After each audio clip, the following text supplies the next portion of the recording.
So I remember talking to my parents and saying to my mom and dad, both of whom are nurses and really social justice oriented people that gave my brother and sister and I a really good alternative education. I remember being stunned by how supportive they were. And I remember something that my dad said to me before I hitchhiked to Washington, D.C. to move into a homeless shelter from Wisconsin. He said, don't let school get in the way of your education. And I often think about that, particularly when I talk to young people. I was working at this homeless shelter, and a lot of what I was doing was mopping floors and cleaning toilets and taking older guys to their appointments at the Veterans Administration or to apply for benefits somewhere, and I would sit in these waiting rooms, or I would be mopping, and I started listening to talk radio, all kinds of talk radio.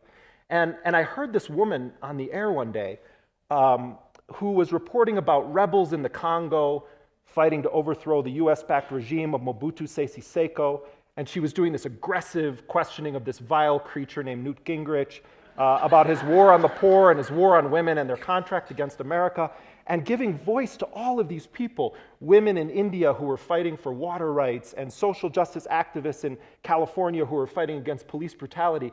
And it was like a revelation to me. I was like, who in the hell is this person? And eventually I learned her name was Amy Goodman. So I had no real journalistic experience whatsoever. And for the younger people here, some of these terms may be a little bit foreign to you, but I took something called a pen, and I pulled out something called a piece of paper, and I did something called writing, and I wrote her an old-fashioned thing we called a letter, which required you to take this little piece of sort of fabric paper and lick it, and then you place it on this thing called an envelope, and then you put it in something called a mailbox. And if you're lucky, it arrives at the place you want it to go. So I can explain this tomorrow when I come to talk to your classes. It's a really important part of our history that all of you should know. So I sent her one of these, ancient tomes saying, I don't care what it is that I would do. I just want to be a part of what you do. And I have no experience, but I have a lot of energy. And if you have a dog, I'll walk the dog. And if you have a cat, I will feed your cat. I will wash your windows. I will shine your shoes. I will do anything you want to be a part of this. And she never responded. So, I did what good aspiring journalists do. I just didn't give up, and I kept writing these letters to Amy Goodman. And finally then, I'm in New York, and I was living at a Catholic worker house there, and doing similar work, working with people who were on the streets. And Amy gave a speech somewhere, and so I showed up at the speech, and I went up to her afterwards, and I said, "Hi, Ms. Goodman, I'm Jeremy Scahill. I'm the guy who's writing you all the letters." She goes, "Oh, yeah, yes. And you could tell she was totally creeped out by me. So I kept going to event after event, and I think Amy got to a point where she realized I wasn't going to give up, and she had to decide whether she was going to let me volunteer at Democracy Now! Or get a restraining order against me.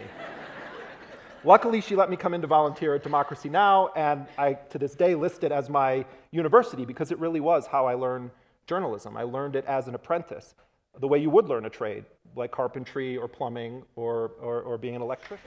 I'm not sure you need somebody to question you, but here goes. It's going to be like an interrogation? Like an interrogation, This water exactly. makes me a little nervous next to you. I mean, given what you just said about the New York Times, just imagine for a minute in a better world that you're the editor of the foreign desk at the New York Times, the Washington Post, something like that. Exactly. Consider it a joke, but nonetheless. How would you begin to change the coverage of particularly our undeclared war zones? I mean, where would you begin? It's like what would you do?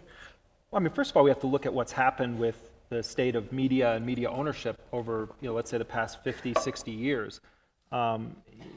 Journalism is in a crisis in general. You and I both deal with this all the time. How do you figure out ways to fund journalism? And a lot of the television journalism is just utterly destroyed by the fact that big corporate advertisers have tremendous influence over what gets reported and what doesn't. It's not like the fat white guy smoking cigars in a back room being like, "Oh, we don't want to kill this story about this chemical being used." It doesn't work like that. It's that they'll say, "We don't want to fund Ted Koppel's Nightline because it's depressing. We would rather see episodes about Michael Jackson's sex life." And that's basically what happened with Nightline. It turned into like a pop culture show because Ted Koppel was too depressing. And that to me is indicative of sort of the general culture. When it comes to the Times and the Post and these big corporate print outlets, some of the best reporters in the world right now work for those outlets.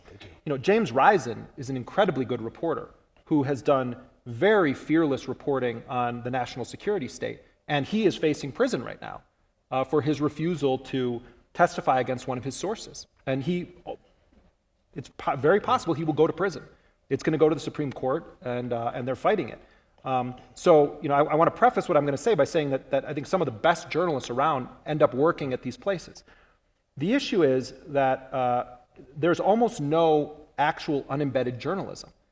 If I were the head of a foreign desk and I wanted to cover these wars, I would embed multiple journalists in a variety of countries with ordinary civilians who are living in those countries.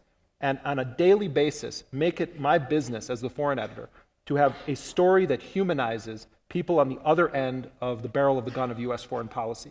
Because I think that these outlets do a serious disservice to the American public by not humanizing the people who we're told are the enemy. And I've seen this myself in traveling to all of these countries. It's much harder to use the phrase collateral damage, a phrase I never use, or casualties, when you're talking about a bombing that kills some people that were unintended, because they become real. You know, when these school shootings happen here in our society, some of the best journalism our profession produces happens in the aftermath of those, where you hear these incredible stories of courage. Teachers who put their own bodies in front of gunmen to save their students or try to hide their students in places, or the kids that outsmart a gunman and manage to escape from the school. And you know, we all saw in the aftermath of the Boston Marathon bombing, you know, that the 8-year-old boy who was killed, that he had a few weeks earlier painted this peace sign, and it went viral all over the internet, and it was utterly heartbreaking. You know, and the New York Times, that front page, publishing the names of all of the victims of Newtown, of the Newtown massacre. They were human to us. We knew their names. We knew the dreams of many of these kids. We would watch the anguish of their parents grieving the fact that they had lost their 5-year-old or 6-year-old son or daughter.